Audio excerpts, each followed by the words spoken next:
Welcome to This Week in Cardiology. This week we're covering 10 notable papers spanning heart failure management, advances in structural and rhythm disorders, and new strategies in prevention. Let's dive in. Our first theme is the management of acute and chronic heart failure, a topic addressed by 3 papers this week. A comprehensive review in the Journal of the American College of Cardiology sets the stage by outlining a modern, integrated pathway for managing acute heart failure, from the emergency department to long-term remission. The authors emphasize a holistic, patient-centered approach to ensure timely recognition and initiation of guideline-directed medical therapies. Putting this into a real-world context, a study in Heart provides a look at how things have changed over the past decade.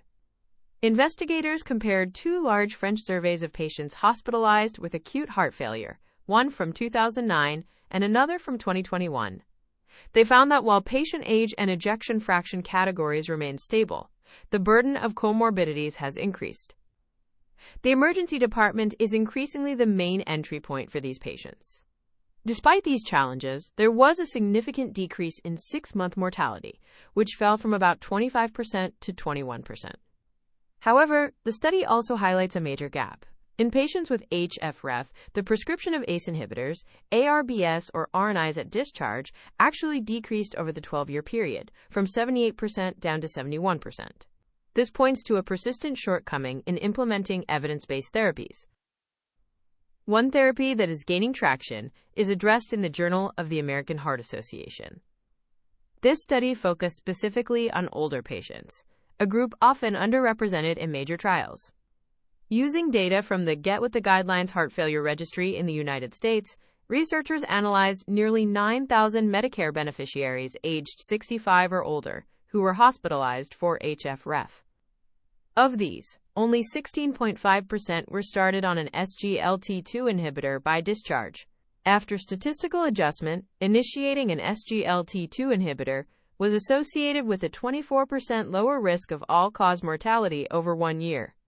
It was also linked to an 11% lower risk of all-cause readmission and a 16% lower risk of heart failure readmission. These benefits were consistent across all subgroups, including the very elderly and those with or without diabetes. The findings provide strong, real-world support for initiating SGLT2 inhibitors in older, hospitalized HFrEF patients to improve post-discharge outcomes. Next, we turn to structural heart disease and cardiac pacing. First, a study in the Journal of the American Heart Association tackles a key question in valvular heart disease: surgical versus transcatheter aortic valve replacement for patients with bicuspid aortic stenosis. Bicuspid anatomy is often an exclusion criterion in major TAVR trials, leaving a gap in the evidence. The study.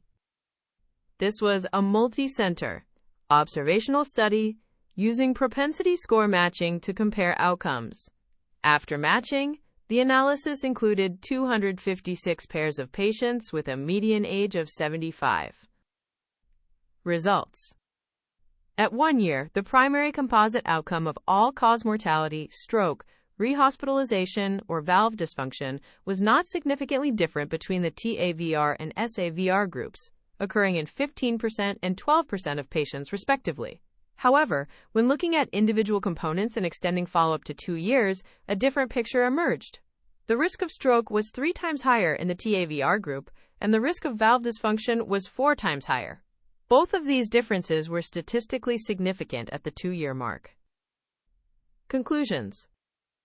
While 1-year composite outcomes were similar, the emerging signals of higher stroke and valve dysfunction risk with TAVR in this bicuspid population underscore the need for randomized controlled trials to define the optimal strategy. For now, it suggests that surgery may remain the preferred option for many of these patients, and careful shared decision-making is critical.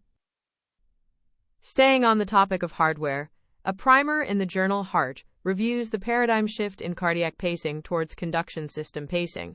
This includes both his bundle pacing and left bundle branch area pacing.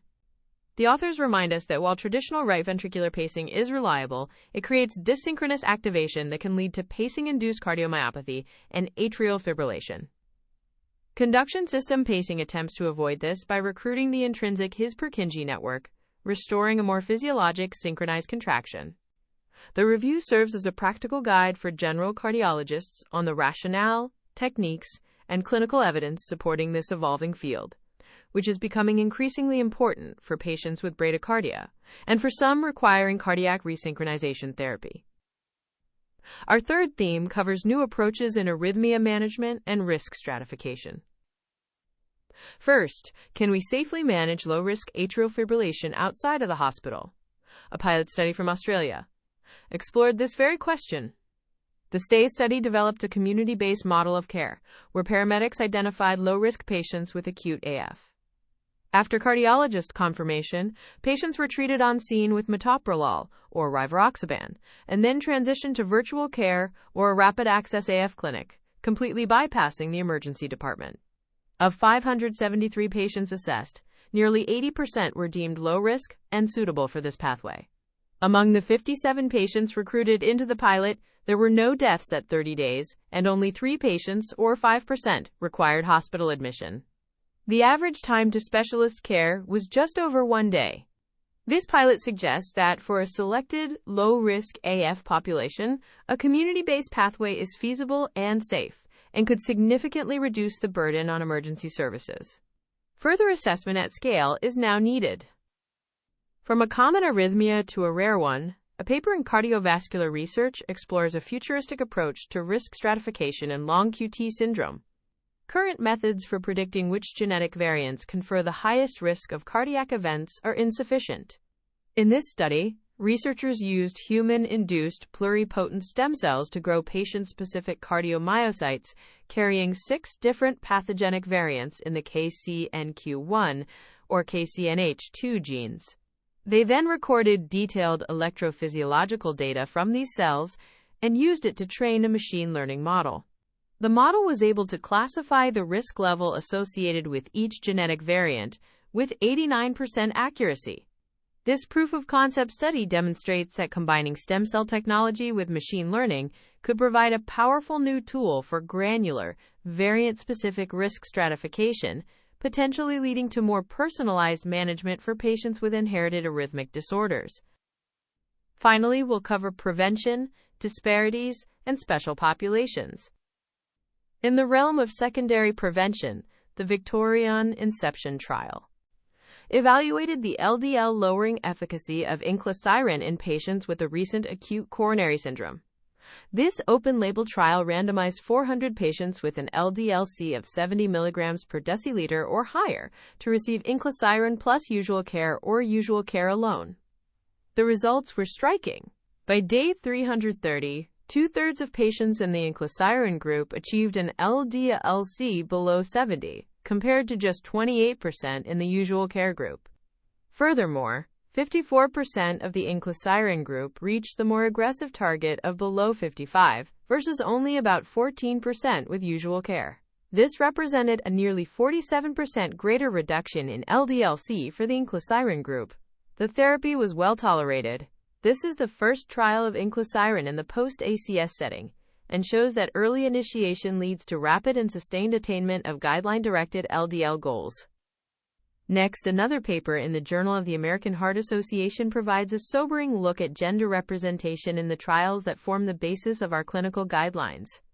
Investigators performed a systematic review of over 1,600 studies referenced in the American College of Cardiology and American Heart Association guidelines for chronic coronary artery disease, chest pain, and revascularization.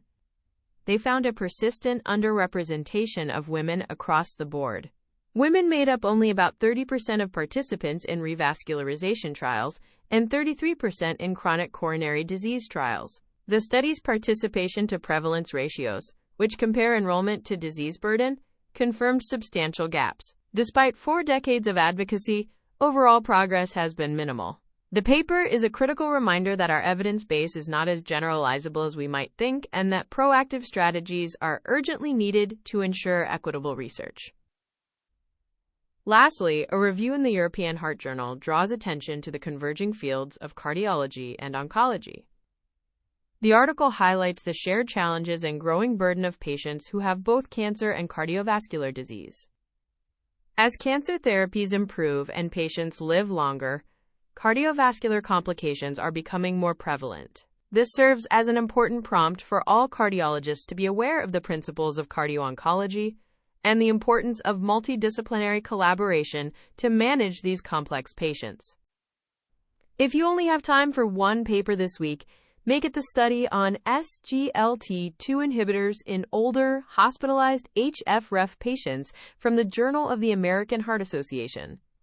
It provides strong, real-world evidence from United States clinical practice that initiating these agents at discharge saves lives and prevents readmissions in a common high-risk population we see every day. Here are the key takeaways from This Week in Cardiology.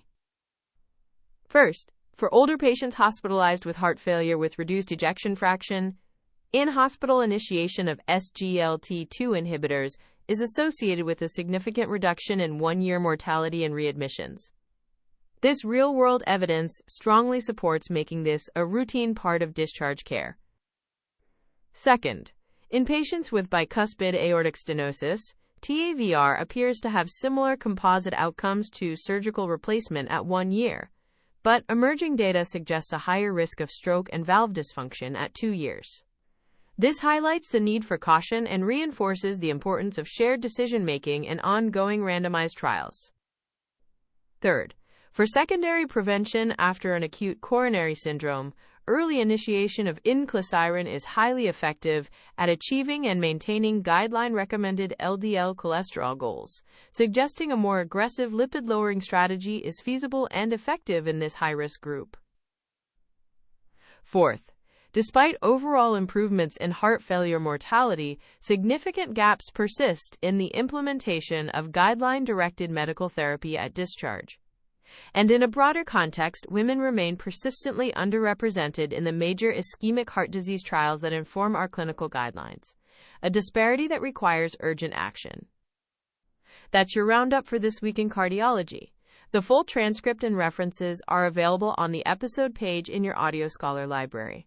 This is an AI-curated summary. For clinical decisions, always consult primary sources and current guidelines. See you next week.